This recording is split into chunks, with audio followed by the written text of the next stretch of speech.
Hello guys, it's MyLR3102 here, back again in the layout. Tonight I'm going to be doing my first review in a very long time. I'll be reviewing tonight the Athearn Genesis Illinois Central GP38-2 number 9611. Comes factory equipped with DCC and Tsunami2 sound. It's my first locomotive ever equipped with the new Soundtraxx Tsunami2 sound.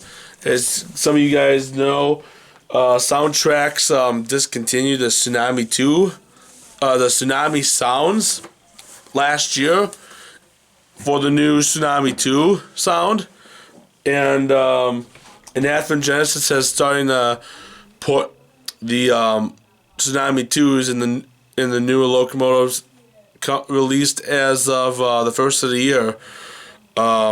So like the GP9s and now the GP38-2s coming out with the Tsunami2s. MSRP for the GP38-2 DCC Ready, no decoder or anything like that, is $169.98. And the MSRP for the DCC and Tsunami2 equipped version is $269.98.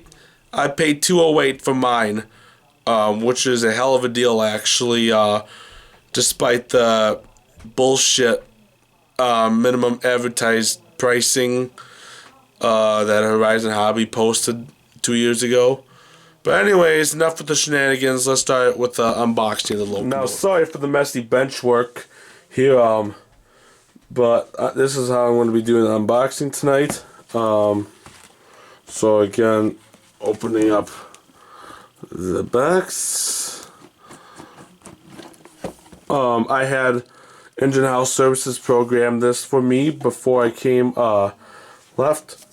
So here you have a Tsunami2 diesel quick start guide. It shows you a lot more functions that you can use. I know in the old Tsunami factory equipped locomotives, they were only up to 12 functions, and now I see up to 28 could possibly be assigned, but again, not all are assigned. Then you got the, oh Jesus, why is it? The Athearn Genesis locomotive limited warranty. Inside talks about 1 year limited warranty on the Athearn Genesis products. This pamphlet talks a little bit more about the 1 year limited warranty on top of that. So those two things. Athearn newsletter shenanigans.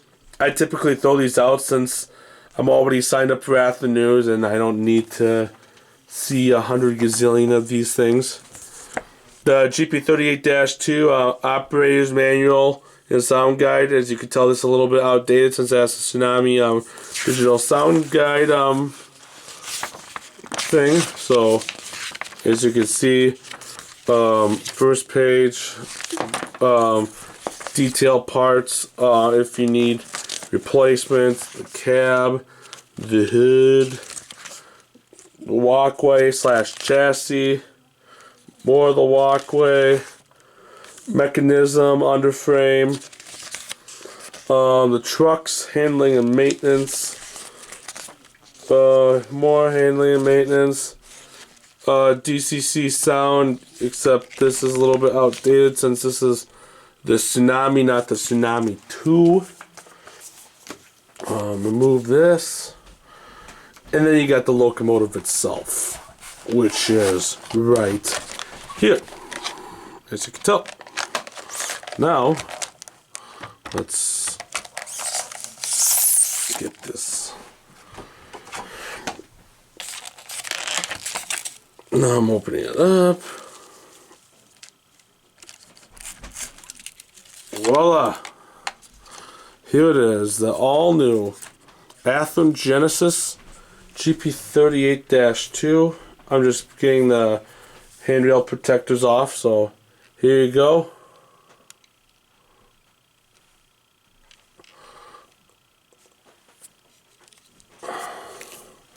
Looks like a beauty.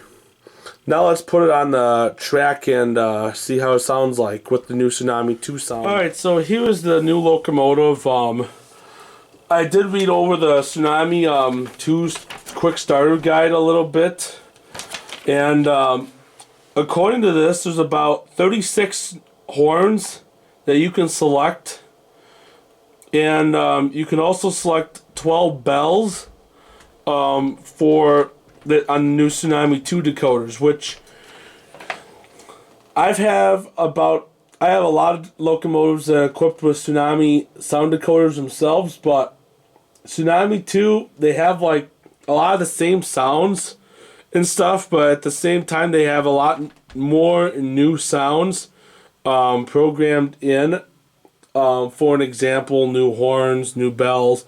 I do like the fact that they have now more bell selections, since they only had the one bell selection for the longest time possible. But anyways, let's put it on the track and see how it sounds like.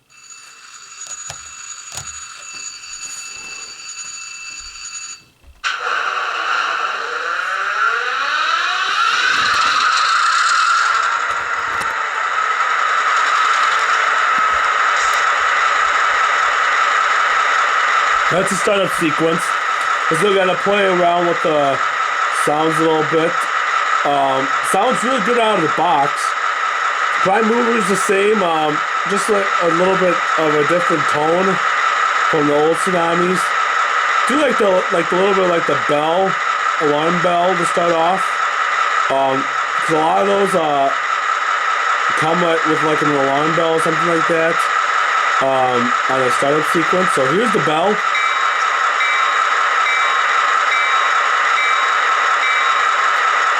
Alright, and here's the horn, which is programmed for the Nathan P3, which is factory.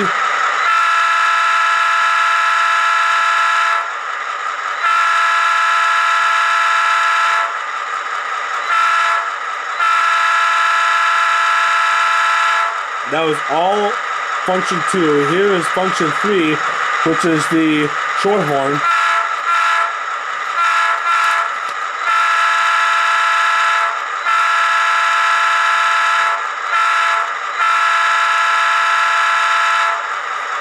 Alright, then we got function 5, which is the ditch lights. They actually look a lot brighter in the camera than what they actually are. And the ditch lights actually are not terrible for the incandescent bulbs that Athearn puts in these locomotives, and then there's F0. Yeah, the lights definitely look brighter in camera than they do actually in person, but the lights actually are not terrible, despite the fact of them being actually incandescent bulbs. Function 4 are the dynamic brakes, or just straight to idle if your locomotive doesn't have dynamic brakes.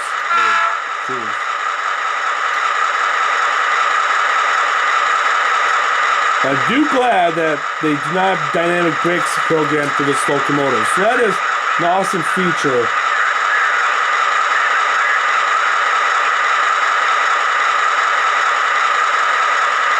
I don't know if you heard that, but there's actually some crew chatter in that on the sound. Here's I don't think this is F6. No. F7. They dim both the headlight and the ditch lights, which I wish they only dimmed the ditch lights, the headlights, because that's more prototypical. F8's to mute. F9, alternate mixer.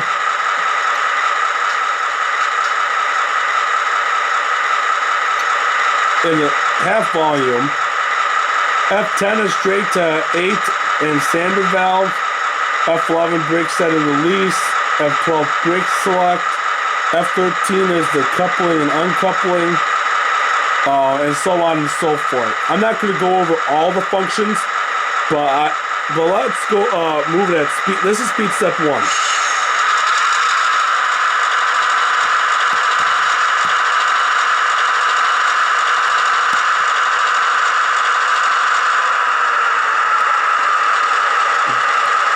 Now let's go in reverse.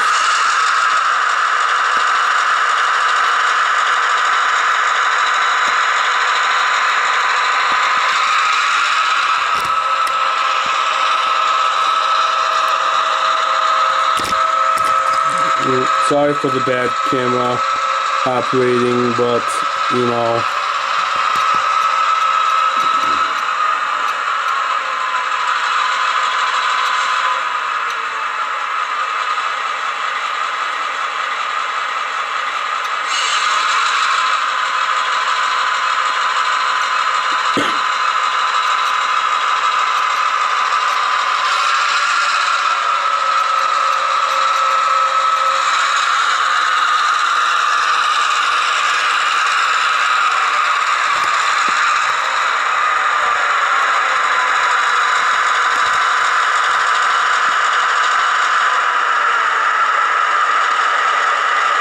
F5 and F0. That pretty much wraps up on the review of this locomotive. And there you have it, guys. The review on the all-new Athearn Genesis Illinois Central GP38-2, March 2017 release. The locomotive was announced back in December of 2015, and this was obviously back when Tsunami still existed and before Soundtraxx got into the Tsunami2s. I did program, do a little bit of different changes with the horn and bell.